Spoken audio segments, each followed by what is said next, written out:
السلام عليكم ورحمة الله وبركاته. إن الحمد لله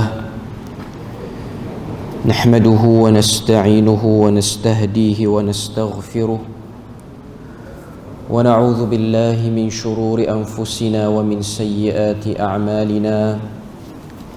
من يهده الله فلا مضل له ومن يضلله فلا هادي له. أشهد أن لا إله إلا الله وحده لا شريك له وأشهد أن محمدا عبده ورسوله. يا أيها الذين آمنوا اتقوا الله وقولوا قولا سديدا يصلح لكم أعمالكم ويغفر لكم ذنوبكم ومن يطع الله ورسوله فقد فاز فوزا عظيما. الحمد لله الذي بنعمته تتم الصالحات.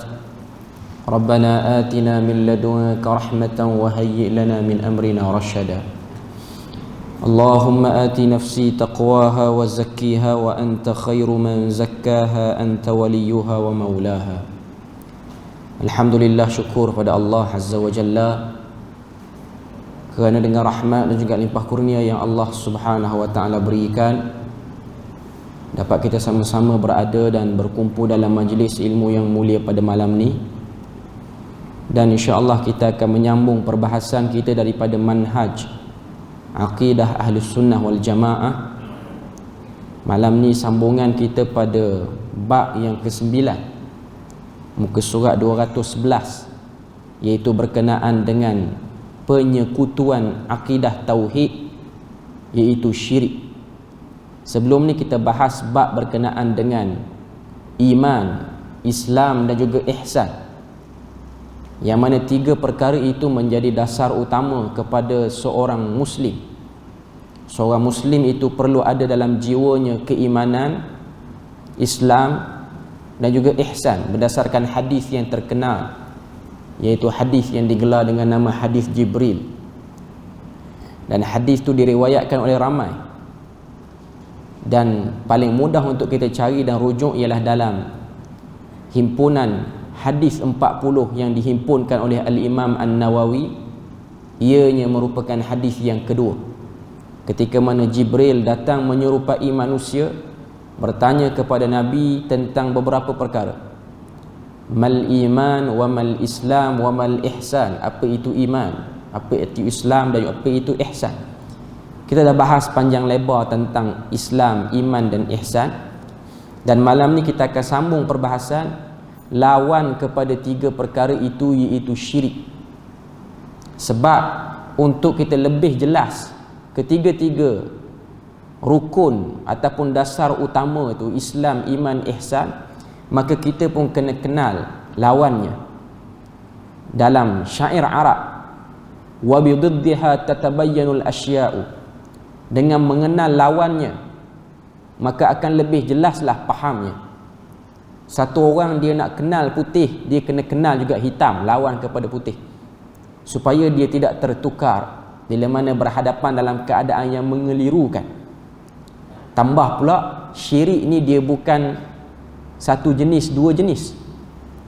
Allah Ta'ala bila mana sebut tentang kesesatan ataupun kesyirikan ni, Allah Ta'ala gunakan perumpamaan, iaitu perumpamaan yang disebut dengan perkataan zulumat.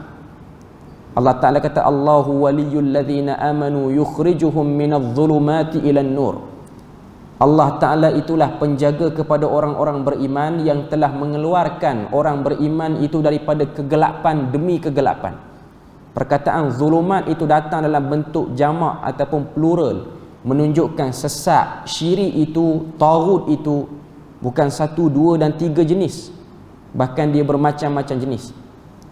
Dan Tuhan kata, yukhrijuhum minadh zulumat, kami keluarkan mereka daripada kegelapan yang banyak, ilan nur, kepada cahaya. Nur itu disebut dengan bahasa mufrad, lafaz mufrad, iaitu lafaz tunggal, satu je cahaya. Sebab jamak kepada cahaya ni al-anwar, tapi satu cahaya nur, iaitu cahaya iman. Jadi malam ni kita akan tengok pembahagian umum tentang syirik, dan kita akan bahas permulaan syirik. Dan syirik ini benda yang kita kena tahu sangat diidamkan oleh iblis dan syaitan berlaku kepada manusia. Maknanya iblis dan syaitan mengatur langkah menggoda manusia ni untuk pergi kepada kemuncak yang paling tinggi, iaitu syirik. Dalam Quran Allah Ta'ala datangkan surah, nama dia surah Luqman. Dalam surah Luqman ni ada pesanan Luqman Al-Hakim. Antara pesanan Luqman Al-Hakim kepada anaknya, ya bunayya la tusyrik billah, wahai anakku, jangan engkau mensyirikkan Allah Azza wa Jalla. Inna syirka la zulmun azim, sesungguhnya syirik itu ialah zalim yang sangat agung. Menunjukkan syirik itu dosa yang sangat besar dan sangat kuat kesannya kepada orang yang melakukan syirik itu. Bahaya kesannya kepada orang yang melakukan syirik. Seperti mana yang kita sebut tadi, syaitan, iblis menjalankan godaan-godaan kepada manusia anak Adam ni ialah untuk sampai kepada kemuncaknya, iaitu syirik. Sebab tu kita tengok bila mana Allah Ta'ala cerita dalam Quran kisah ketika mana Nabi Adam alaihissalam, Nabi Adam alaihissalam diciptakan, lalu iblis sebagai makhluk yang sudah lama diciptakan pada waktu tu engkar dia untuk sembah pada Allah Azza wa Jalla. Keengganannya dan kesombongannya menyebabkan Allah Ta'ala sumpah dia, Allah Ta'ala laknat dia, jauh dia daripada rahmat Allah Azza wa Jalla. Bila mana Allah Ta'ala isytiharkan dia tu sebagai orang yang, sebagai makhluk yang dilaknat dan dikutuk, apa kata-kata iblis?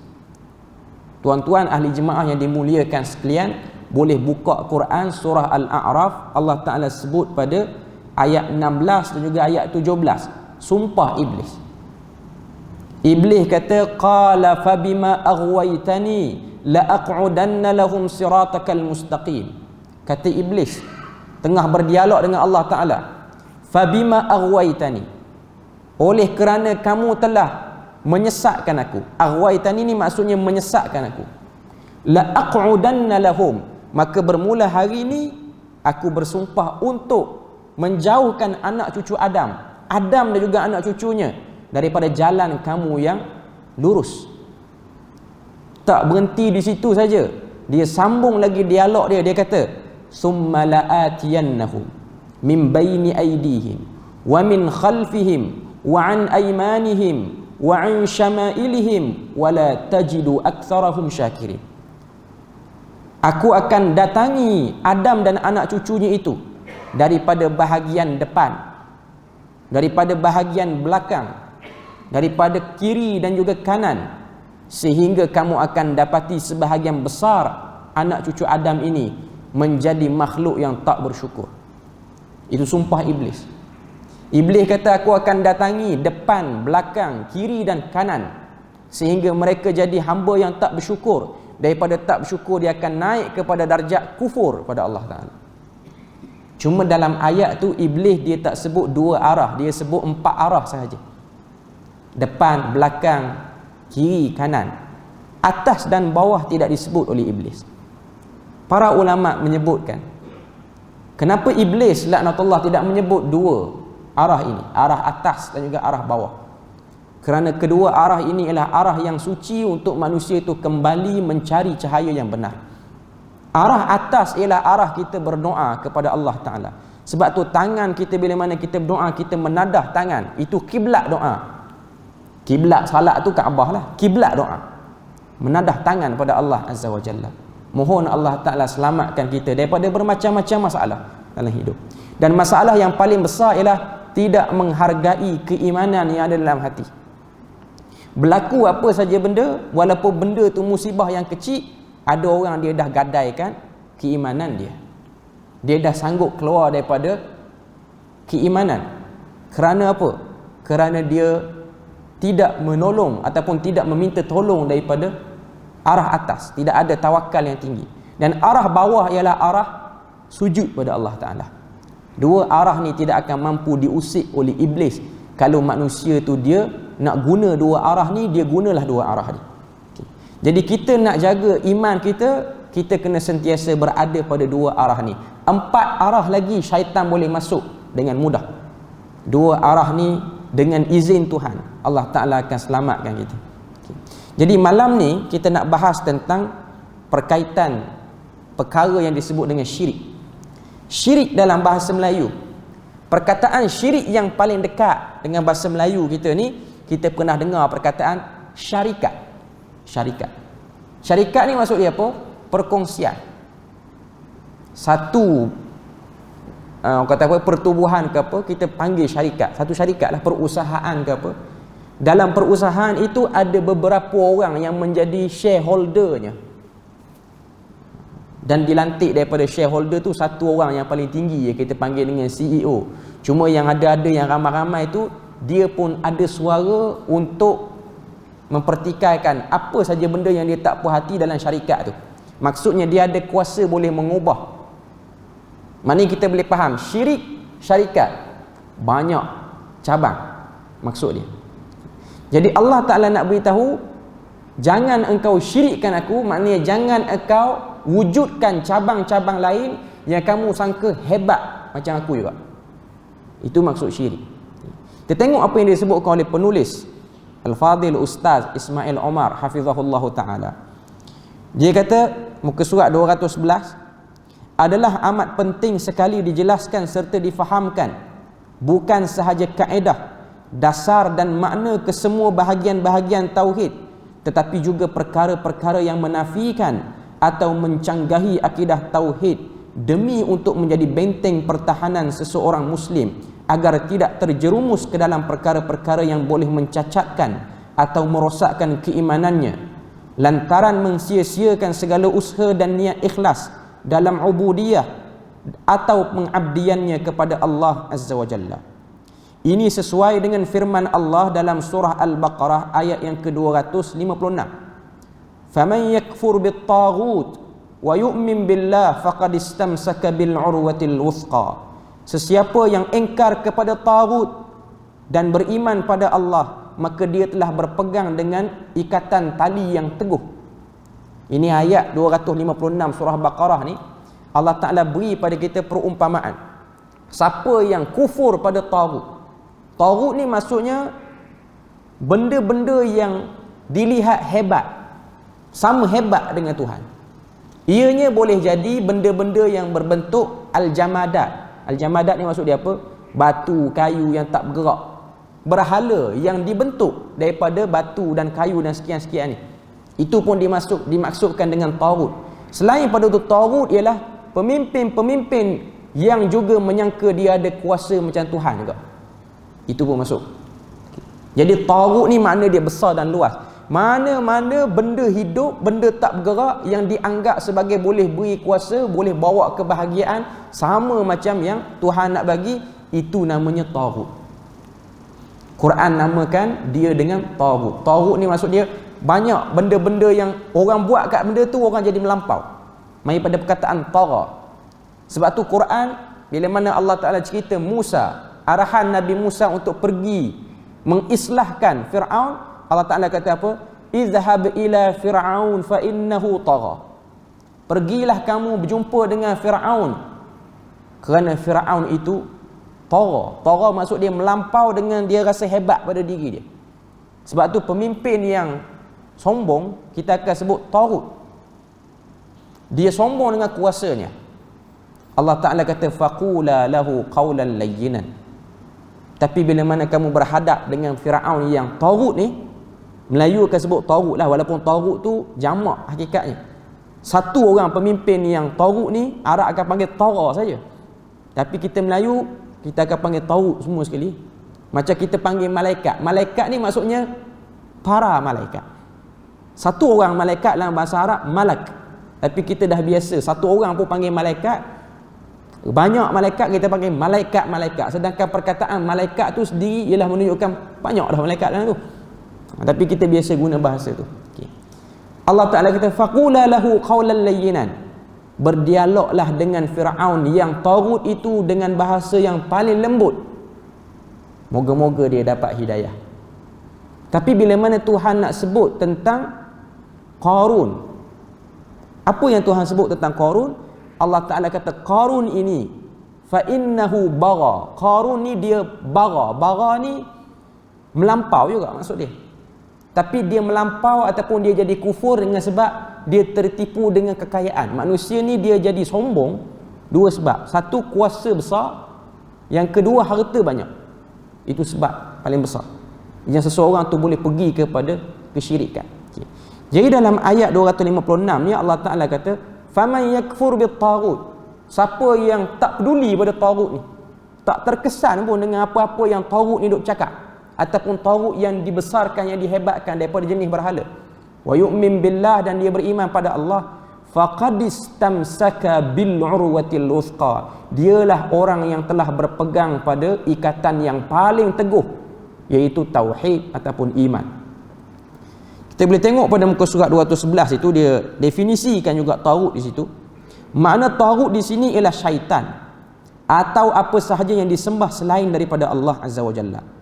Oleh itu mengkufurkan taghut adalah merupakan syarat bagi kesahihan keimanan terhadap Allah Azza wa Jalla.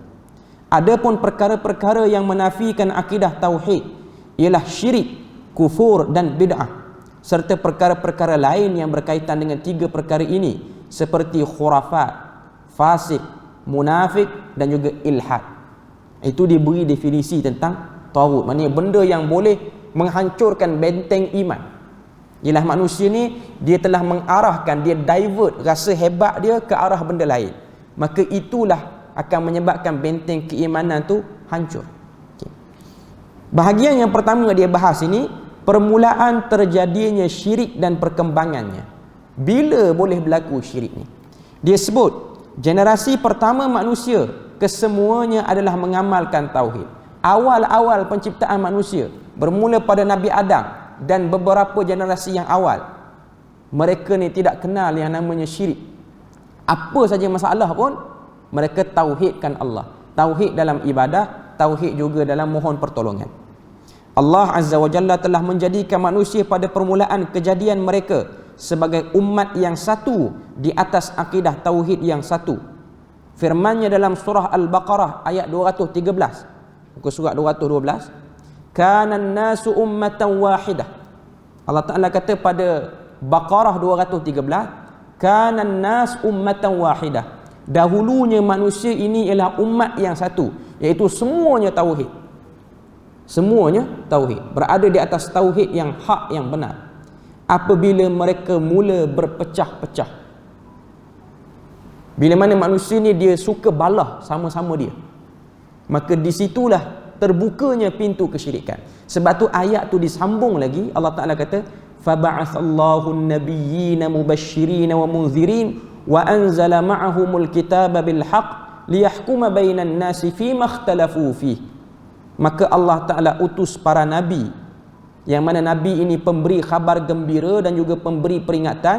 Wa anzala ma'ahumul kitab, turun bersama para nabi itu juga kitab-kitab yang menerangkan kebenaran. Liyahkuma bainahum bainan nasi fima ikhtalafu fihi. Tujuan turun nabi, turun kitab ni buat apa? Untuk menghukum, memberi keputusan kepada manusia yang sudah berbalah pada waktu itu. Sebab tu kalau kita tengok hadis yang diriwayatkan oleh Al-Imam Muslim,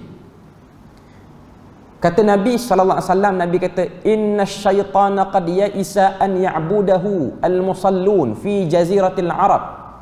Sesungguhnya syaitan itu telah berputus asa setelah melihat orang di semenanjung tanah Arab ini mula pandai salat. Turun Nabi ajar salat, mereka pandai salat. Jadi syaitan buntu nak goda manusia daripada mana? Sebab salat ni, apa yang ada dalam salat? Yang paling besar dalam salat ni bahagian mana? Para ulama kata yang paling besar dalam ritual salat ni, takbir sampai salam ni, sujud yang paling besar. Ada sebahagian ulama kata yang paling besar ialah qiyam. Tapi yang majoriti kata ibadah salat kita ni yang paling besar ialah sujud. Sebab tu Nabi sebut dalam hadis, aqrabu ma yakunul abdu ma'a rabbih. Kedudukan paling dekat hamba dengan Tuhannya di dunia ni wa huwa sajid, dalam keadaan dia sujud. Okay. Bila mana manusia ni dia sujud, syaitan dia tak suka tengok manusia bersujud. Cuma syaitan duk fikir, dekat mana aku boleh jadikan manusia ni gelong, lari lagi daripada jalan kebenaran. Nabi kata illa at-tahrish, kecuali suka balah. Tahrish ni suka bergaduh, suka berdebat. Sebab tu kita akan tengok orang yang salat, bila mana dia duduk dalam perdebatan, dia pun lebih kurang macam orang tak salat dekat perangai dia. Sebab tu kita akan tengok orang alim, bila mana dia berdebat, dia suka balah dengan orang, dia nampak kurang alim bila mana dia berbalah dengan orang. Sebab tu itulah tempat syaitan akan manfaatkan manusia untuk dia ni jauh pada Allah Subhanahu Wa Taala, dan akhirnya dia pergi kepada bangga diri sendiri. Sebab tu kita akan tengok orang yang berdebat, orang yang suka balah ni, apa yang dia akan ada dalam diri dia? Pertama, dia nak menang. Dia nak menang. Dia balah, dia nak menang. Lepas dia menang ataupun belum dia menang, dalam kepala dia duk fikir, sebab apa aku perlu menang? Sebab akulah yang paling kenal kebenaran ataupun akulah yang paling betul di situ. Dia dah ambil sikit esen perangai iblis waktu tak mahu sujud pada Adam dulu. Apa iblis kata pada Adam? Apa iblis kata pada Allah Ta'ala? Iblis kata, ana khairum minhu, aku lagi baik pada Adam, tak patut aku sujud hormat pada dia. Sebab tu kita akan tengok, inilah tempat yang akan merosakkan manusia. Banyak ayat dalam Quran memberi peringatan tentang berhati-hati dengan ikhtilaf. Ikhtilaf ni maksudnya bukan khilaf dalam mazhab fiqh tu. Ikhtilaf ni maksudnya suka balah dengan orang, ataupun tahrish, ataupun niza'. Bila mana dia balah, buruk perbalahan dia. Orang yang selalu duduk dalam keadaan ni menyebabkan kurang keberkatan pada diri dia, keberkatan tu diangkat. Bahkan dalam hadis yang lain yang diriwayatkan oleh Imam Tirmizi, bagaimana hadis tu cerita pada kita, Nabi ni Allah Ta'ala hantar Jibril. Jibril beritahu kepada Nabi, ya Rasulullah, wahai Muhammad, hari ni aku turun dengan perintah Tuhan untuk beritahu pada kamu bilakah berlakunya malam Al-Qadar secara tepat. Dalam bulan Ramadan ni Nabi kata, Quran kata, malam Al-Qadar ni berada pada 10 malam terakhir. Situ. Walaupun ada khilaf di kalangan para ulama kata sepanjang Ramadan tu pun boleh jadi. Okay. Allah Ta'ala hantar Jibril beritahu pada Nabi, nak beritahu tarikh yang paling tepat bila, malam mana antara 10 tu. Nabi punya gembira nak beritahu pada umat dia. Nabi keluar rumah, Nabi pergi ke masjid, cari sahabat, nak beritahu ni malam Al-Qadar bila. Sampai di masjid, 2 orang tengah bergaduh. 2 orang lelaki Ansar tengah bergaduh, tinggi suara. Nabi leraikan, Nabi terlupa bila tarikh tu. Tak pada itulah tarikh malam Al-Qadar ni tak diketahui. Para ulama sebut nak tunjuk pada kita buruknya perbalahan mengangkat keberkatan. Itu baru seorang yang balah. Hari ni ramai mana orang balah. Waktu ni, saat ni ramai mana orang balah, dan berapa banyak keberkatan yang sedang diangkat. Sebab tu kita akan tengok keadaan makin lama makin runcing, makin bimbang. Musibah makin hari makin banyak. Ujian Tuhan makin hari makin banyak. Kerana sikap kita yang suka balah. Orang yang duduk di bidang politiknya balah, orang duduk dalam bidang agama balah, orang awam pun balah, suami isteri di rumah balah, anak dan juga ibu ayah pun balah. Orang kampung ni balah dengan orang kampung ni, orang masjid ni balah dengan masjid sana. Hari-hari duduk dalam keadaan seperti itu. Ini ialah benteng yang paling mudah digunakan, cara yang paling mudah yang digunakan oleh iblis untuk hancurkan benteng keimanan. Jadi kita tak dapat nafikan benda yang berlaku hari ini daripada sebahagian besar musibah ini boleh jadi daripada sifat yang suka balah dengan orang. Allah Ta'ala uji kita macam-macam. Uji kita dengan penyakit berjangkit yang nampaknya dulu macam flat, tapi sekarang ni dah naik balik. Hari ni pun perlih dah 14 kes dah positif. Okay. Dah 4,000 dah. Sebelum pada tu banjir lagi.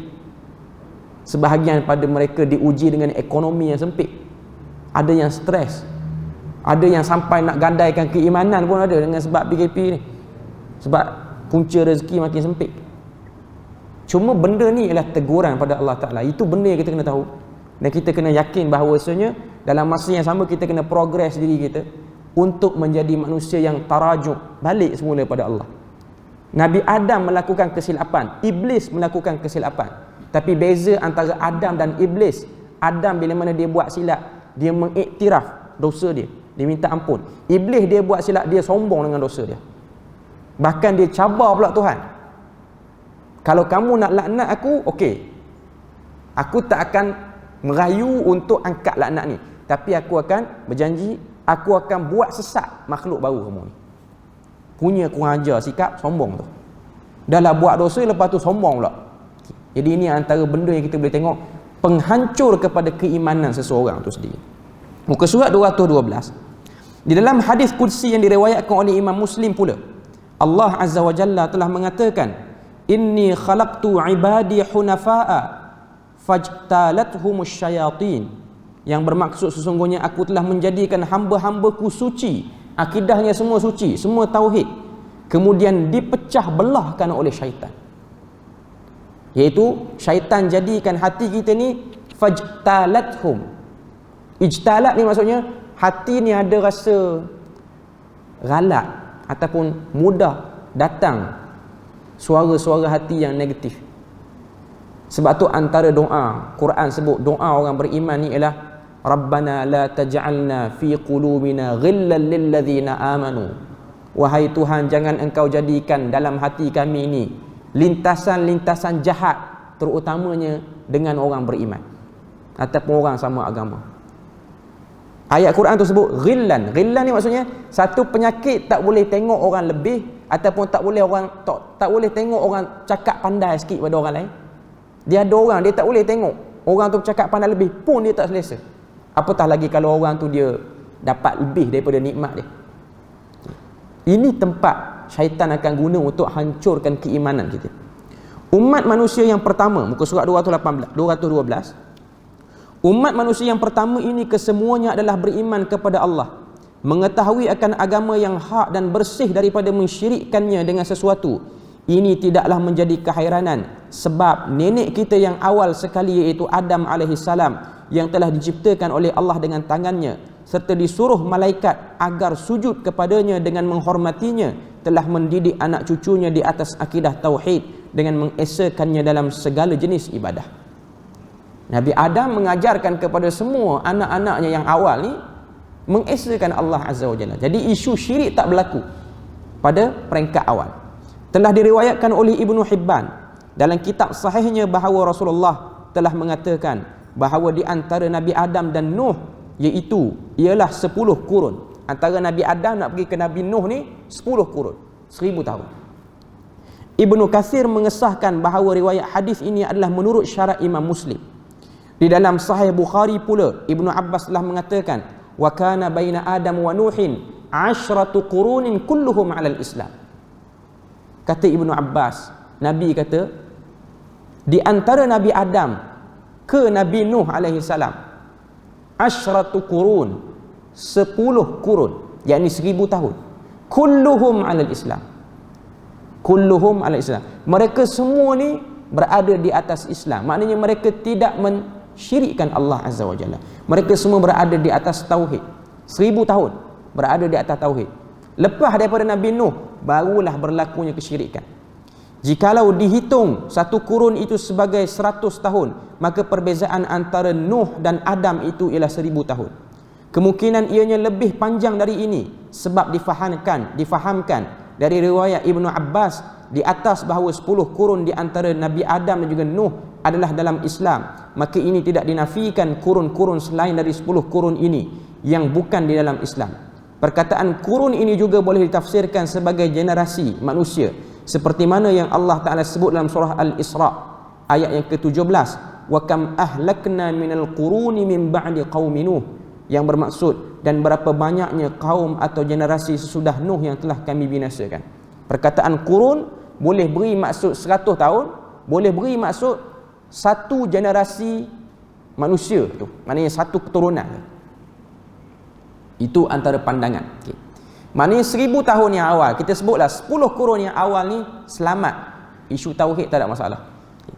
Timbulnya syirik dan permulaan pemesongan akidah adalah disebabkan pemujaan orang-orang saleh. Itu yang disebut dan ditekankan oleh penulis pada muka surat 213. Permulaan pemesongan daripada akidah yang suci adalah disebabkan pemujaan atau berlebih-lebihan dalam meninggikan orang-orang saleh. Antara sebab syirik boleh berlaku, antara yang disebutkan oleh para ulama ialah al-ghuluwu fi hubbis salihin, melampau dalam mencintai orang-orang saleh. Terdapat daripada kaum Nabi Nuh orang-orang yang saleh yang bernama Wad, Suwa', Yaghuth, Ya'uq dan Nasr. Ini kita boleh rujuk dalam surah Nuh.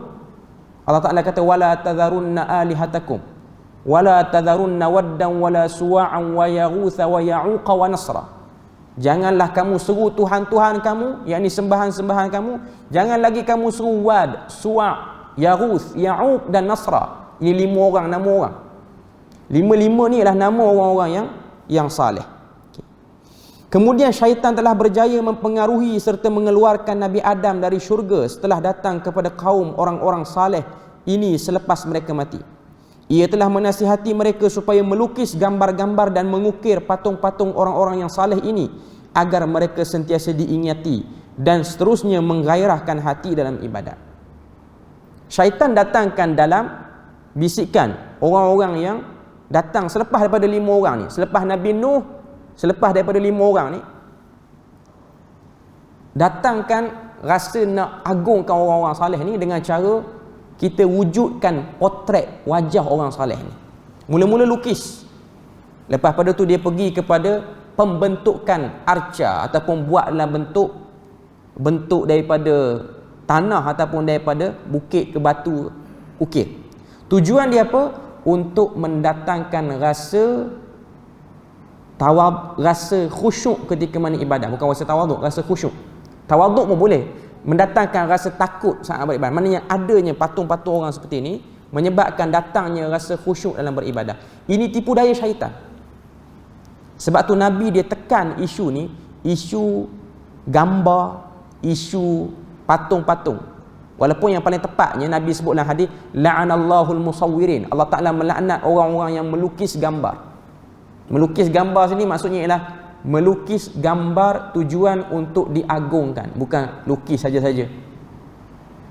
Maknanya kita lukis tu orang yang ada pengaruh, yang boleh menyebabkan berlaku silap faham pada masa akan datang. Okay. Tapi kalau gambar, setakat ambil gambar, kamera apa semua ni, benda tu tidak ada masalah. Yang dimaksud ke sini, lukis gambar lepas tu buat pengagungan. Bukan pada orang-orang alim saja. Hatta kepada ahli keluarga kita yang dah meninggal dunia lama. Kita buat gambar besar letak dalam rumah gantung. Orang Melayu ada setengahnya buat perangai lagu ni. Okay. Kalau orang Hindu, dia kalungkan dengan bunga ke situ. Okay. Jadi elakkan letak gambar orang-orang yang dah meninggal ni besar sangat. Duk dalam album tak apa lah. Tapi jangan digantung di dinding, sebab benda tu boleh mendatangkan kesedihan yang telah dihilangkan oleh Allah Ta'ala. Itu pertama. Yang kedua, dia boleh menyebabkan ada rasa pengagungan syaitan. Sebab syaitan ni dia licik, dia boleh masuk dalam salur darah kita, dia boleh pengaruhi emosi kita, spiritual kita, semua dia boleh pengaruhi. Dia boleh datangkan bisikan-bisikan tu. Kemudian apabila mati generasi ini, tujuan asal membuat patung-patung ini pun telah dilupai. Apabila datangnya generasi yang lain, maka syaitan pun datang sekali lagi, dan kali ini ia menasihati mereka bahawa nenek moyang mereka tidaklah mengukir patung-patung dan melukis gambar-gambar orang-orang yang saleh itu, melainkan untuk beribadat kepada patung-patung dan lukisan-lukisan tersebut. Lalu mereka pun menyembahnya. Sebab tu orang-orang yang alim, dia kena tekan bab ni, terutamanya orang-orang alim yang ada pengaruh. Dia kena elakkan supaya adanya kumpulan pengikut dia yang sudah mula menggambarkan dia, membuat patung pada dia. Dia kena beri pesanan awal-awal. Sebab benda tu kita tak dapat jamin untuk 10 tahun, 20 tahun, 30 tahun akan datang. Orang akan melihat benda tu. Sebab tu kita akan tengok setengah-setengah tempat dia agungkan terlampau gambar sehingga benda tu jadi azimat.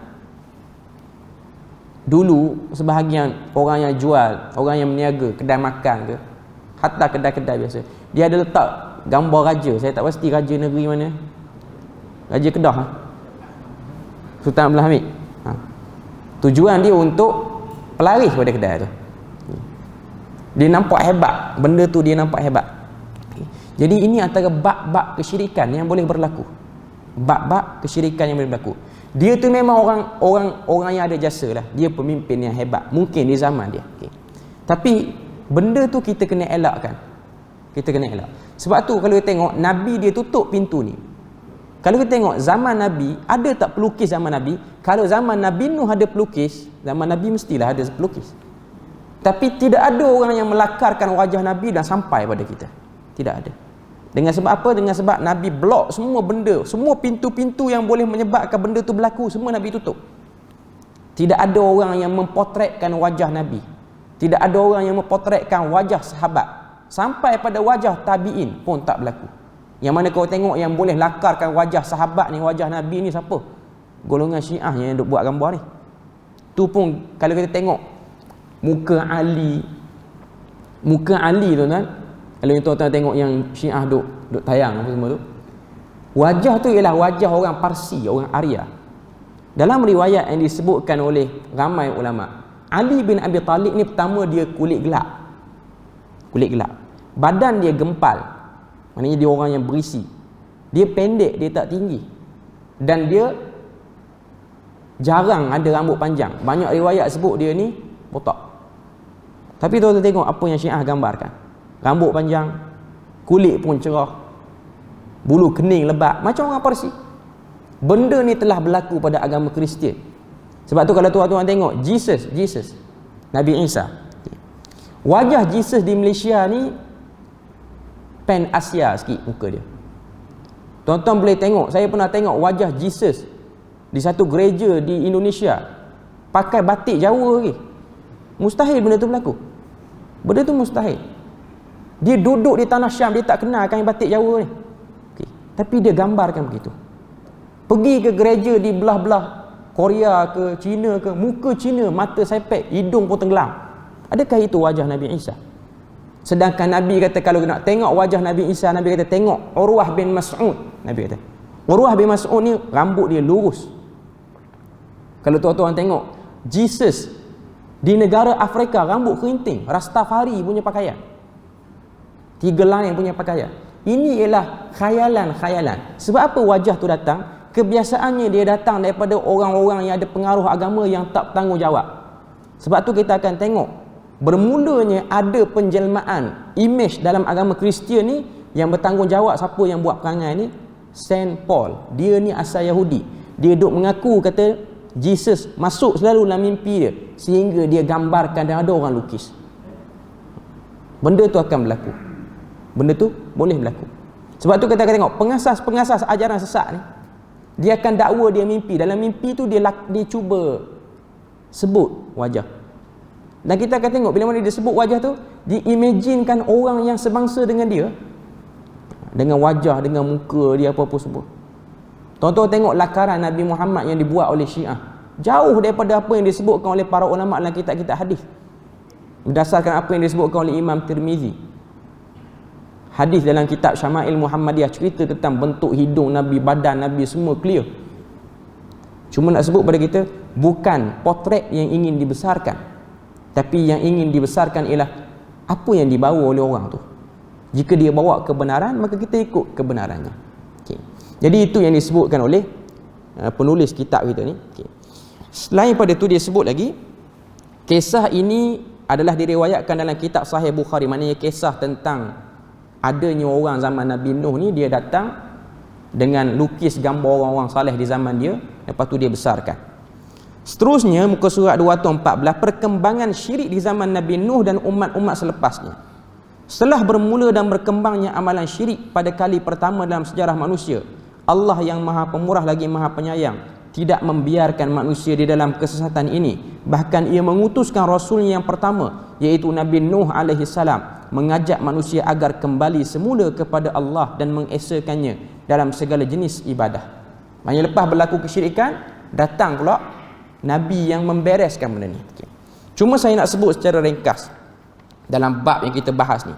Syirik ni yang paling kuat sekali dia boleh datang dalam bentuk penyembahan image ataupun penyembahan arca yang dibentuk, sama ada dia bentuk muka orang ataupun binatang.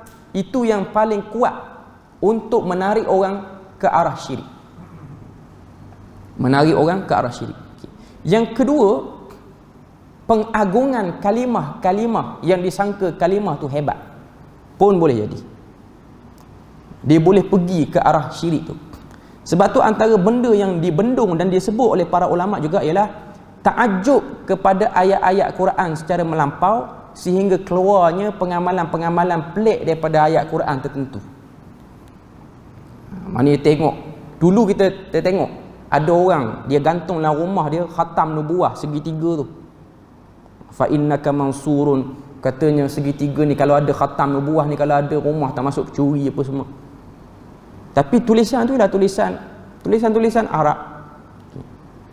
Dan dia berubah kepada benda mengagungkan ayat-ayat suci secara salah. Guna ayat Quran dengan kaedah yang salah. Quran ni tuan-tuan, kita kena tahu, Quran ni ayat suci Tuhan, ayat yang penuh berkat. Kita sebut pun ayat suci. Tuhan pun sebut wa nunazzilu minal Qur'ani ma huwa syifa. Kami turunkan daripada Quran itu penawar yang memberi rahmat ke dalam hati manusia. Penawar paling besar sekali Quran ni ialah bila mana kita baca, kita ambil isinya dan kita beramal.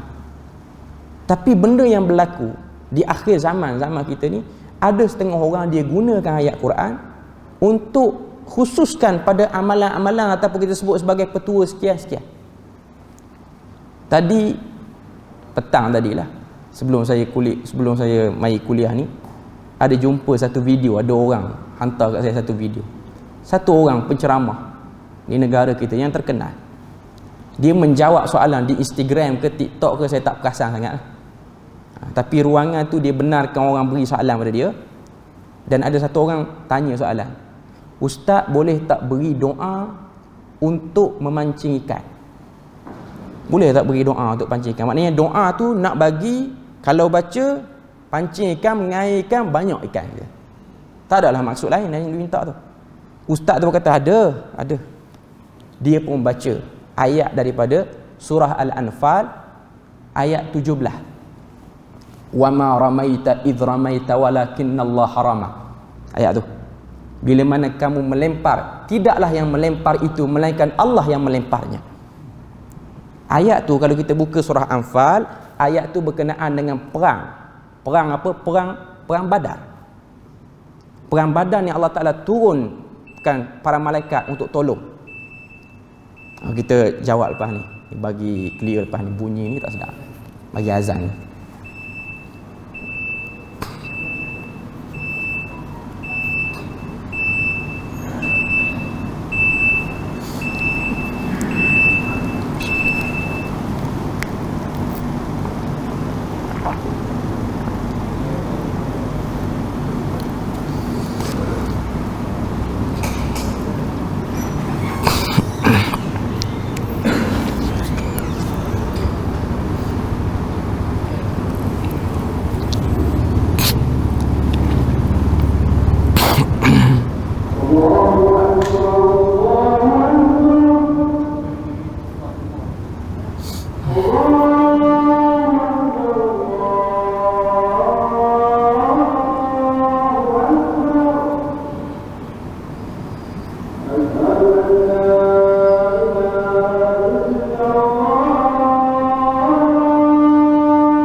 Okey, kita sambung tadi berkenaan dengan satu video yang satu orang penceramah ni, ustaz ni, dia bagi satu doa ataupun satu bacaan.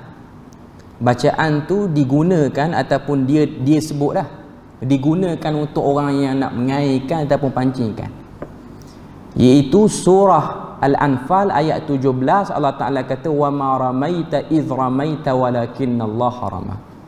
Bila mana kamu ingin melempar, yang melempar itu ialah Allah Ta'ala. Jadi baca ayat ni, tujuan dia supaya bila mana kita mengair, banyaklah ikan kita dapat. Pertama saya nak sebut, konteks ayat tu tak ada kena-mengena dengan mengair. Walaupun perbuatan mengair tu dia macam ada nak lempar something, dan Arabnya bila mana sebut rami, terutama dalam perkataan dalam kalimah Quran tu, ar-ramyu situ bermaksud apa? Melempar tombak kepada orang yang sedang perang. Dia tak ada kena-mengena dengan kayu joran apa semua, tak ada. Tak ada kena-mengena. Tapi mungkin dia nak ekstrak benda tu, tarik bagi kena dengan perbuatan orang pancing tu. Jadi bila mana implikasi dia apa? Orang yang nak mengair, yang tak mengaji mana ni, dia akan peganglah amalan tu. Dia nak pergi mengair, dia akan baca benda tu. Maknanya elok dia sampai satu tempat dia nak mengair, tarik joran, dia pun baca wa ma ramaita idh ramaita walakinnallaha rama. Dan dia lempar tu, umpan pun tak ada, tapi kena ikan. Syaitan dia akan bagi shot kali pertama. Shoot yang pertama tu kena. Letak elok letak tu ada ikan. Tarik dia kata, oh jadi ayat ni. Kena share dalam FB. Dia pun share. Share punya ada setengah orang buat tak jadi. Bila tak jadi, apa implikasi dia? Implikasi dia orang akan remehkan ayat tu. Dia kata aku dah baca dah, tak jadi pun ayat tu. Bukan kata ikan, apa benda pun tak dapat, dengan joran-joran aku pun tarik masuk dalam air. Ikan pun tak dapat. Jenayah menggunakan ayat Quran. Tak salah, secara umumnya tak salah, tapi dia sudah berlaku pengkhususan di situ. Tuan-tuan nak baca apa pun, waktu nak mengair, bacalah ayat Quran. Dalam hati tu mohon, ya Allah aku mengair ni bagilah dapat hasil sikit. Bacalah. Tuan-tuan nak baca ayat kahwin 4 pun mungkin boleh dapat. Duk ingat ayat tu ya. Fankihu ma tabalakum minan nisa'i masna wa thulatha wa ruba'.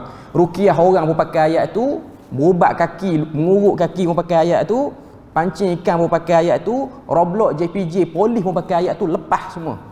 Ayat poligami. Jadi, orang tanya jadi tak? Jadi.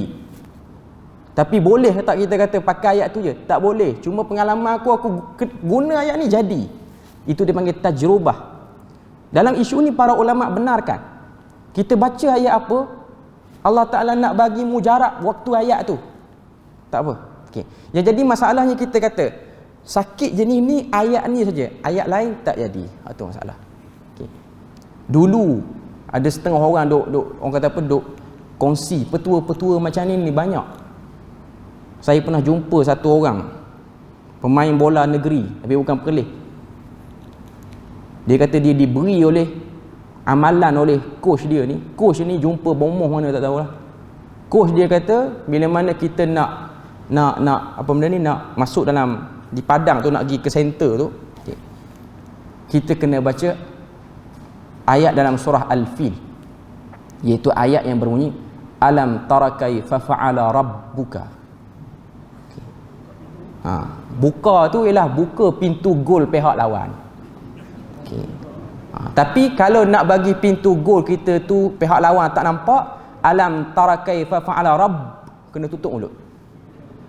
Yang kita tutup, yang dia buka, kita boleh sumbat gol banyak.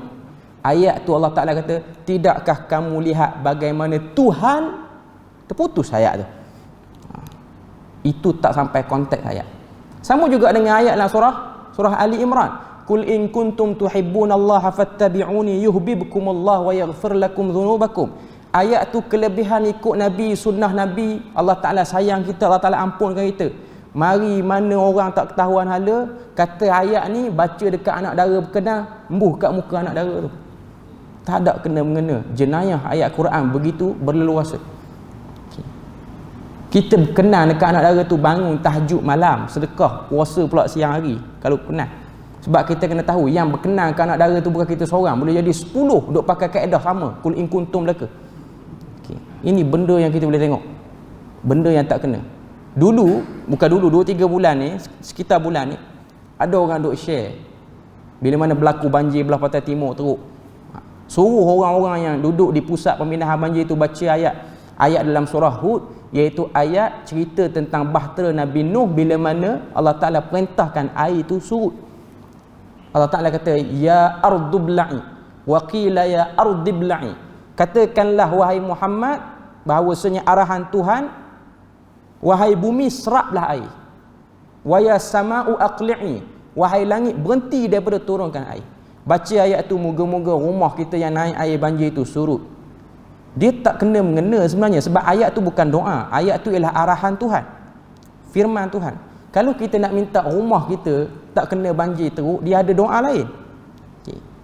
Cuma saya nak sebut sini, yang jadi masalah kita khususkan benda tu pada ayat tu.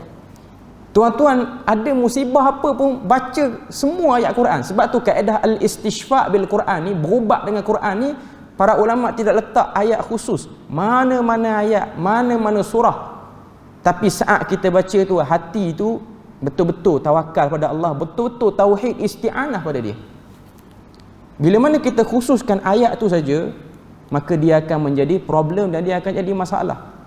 Bila mana kita guna ayat lain ataupun orang lain guna, dia tak jadi, dia akan salah dan dia akan burukkan pada agama. Dia tak burukkan pada kita yang menyebarkan tu. Implikasi yang kita boleh tengok. Tapi kebanyakan petua ni kita boleh tengok lah, konteks ayat tu tak kena mengena dengan petua yang nak diletakkan. Saya tak katalah benda ni boleh sampai pada syirik, tapi benda ni dia boleh mengganggu keimanan. Sebab tu kalau tengok dulu, antara benda yang mengganggu orang Melayu kita ni, dia beriman cara takut. Saya pernah dengar penceramah dia cerita, dia kata orang yang tak salat, mayat dia ni nanti Allah Ta'ala tukar jadi babi. Dia pun cerita, dia kata pernah berlaku zaman Abu Bakar As-Siddiq. Dia salatkan jenazah, satu mayat. Dia salat, tiba-tiba keranda tu bergegar, buka, tengok dah jadi babi dah. Dia sandarkan benda tu pada sahabat. Jadi orang kita ni semua pakat mai semayang. Sebab apa? Takut jadi babi. Tak nak bagi jenazah tu tukar jadi babi. Kena azab dalam kubur tak apa, jangan jadi babi je, malu keturunan. Tuan-tuan kena tahu, yang lebih jahat berbanding orang yang tak salat, yang duk lawan Nabi apa semua ni, Allah Ta'ala tak tukar pun jenazah dia orang seteruk tu. Tuan-tuan tengok Abdullah bin Ubay, ketua munafikin. Tuan-tuan tengok Abu Jahal. Tuan-tuan tengok semua orang yang lawan Nabi ni, Tuhan hina dia, tapi Tuhan tak tukar. Hatta Fir'aun yang mengaku Tuhan, dia pun tak jadi babi. Waktu dia tenggelam belah laut tu, dia kekal dengan body dia tu. Cuma Tuhan selamatkan dia. Ini dia panggil kepercayaan karut-marut, cerita karut-marut, petua yang tak ketahuan hala ni mengganggu keimanan kita sehingga kita berimanlah keadaan takut-takut dan rasa-rasa je. Saya tak kata dia boleh pergi pada syirik. Syirik tu bab lain. Okay. Cuma benda-benda seperti ni, kalau kita tidak bendung dan kita tak jelaskan, orang akan nampak agama ni jadi benda yang orang kata apa, benda lawak, benda katun benda ni. Jadi itu benda kita tahu. Fungsi Quran bukan turun untuk bagi menang orang yang nak pancing, bukan. Sakan nak duk baca ayat wa maramaita duduk kat kolam pancing tu. Okay. Tunggu siapa menang, boleh yang paling berat kilo apa semua, nak dapatkan hadiah. Okay. Ini benda-benda yang amat bahaya dalam bab keimanan seseorang. Dia nak pancing, dia pancing, dia bacalah apa surah yang nak baca. Dia tak baca pun boleh jadi. Yang penting dia kena berumpat, joran dia kena kuat. Itu benda-benda yang dia kena tahu, asbab untuk dapat benda tu. Okay. Jadi itu kita boleh tengok benda yang berlaku zaman sekarang ni. Yang mana nak sebut pada kita, walaupun orang nampak setakat baca ayat tu takkan boleh jadi syirik. Saya tak kata dia syirik, tapi dia boleh mengganggu keimanan dan cara berinteraksi dengan ayat Quran yang betul. Quran ni dia turun beri hidayah, bukan dia beri pada kita tips untuk lepas Roblox JPJ, bukan. Ni nak lepas keluar negeri ni, rentah negeri, mungkin orang ada urusan, duk cari mana-mana ustaz boleh embuh depan askar, depan polis, biar dia kabur tengok muka kita. Tak ada, benda tu tak ada. Nabi berperang dengan orang kafir. Orang kafir nampak Nabi tu. Tak ada ayat pun Nabi baca. Jadi orang kafir tu tak nampak. Itu benda yang kita boleh tengok daripada bab bagaimana fitnah berlaku dalam agama. Dia bukan suruh kita pergi sembah berhala. Kita salah faham tengok ayat tu pun boleh jadi bab daripada yang menggelincirkan keimanan. Dan syaitan ni kalau dia tak boleh suruh, dia tak boleh jadikan kita ni sembah berhala, dia jadikan kita ni gelong faham ayat Quran satu darjah pun kira okey dah. Dia suka tengok manusia faham agama dengan wajah yang salah, dan manusia duduk sangka dia sedang beragama dengan cara yang betul. Itu tipu daya iblis. Okay. Jadi kita berpada situ je untuk malam ni. Moga Allah Ta'ala beri rahmat dan berkat. Subhanakallahumma wa bihamdik, asyhadu an la ilaha illa anta wa astaghfiruka wa atubu ilaik. Wassalamualaikum warahmatullahi wabarakatuh.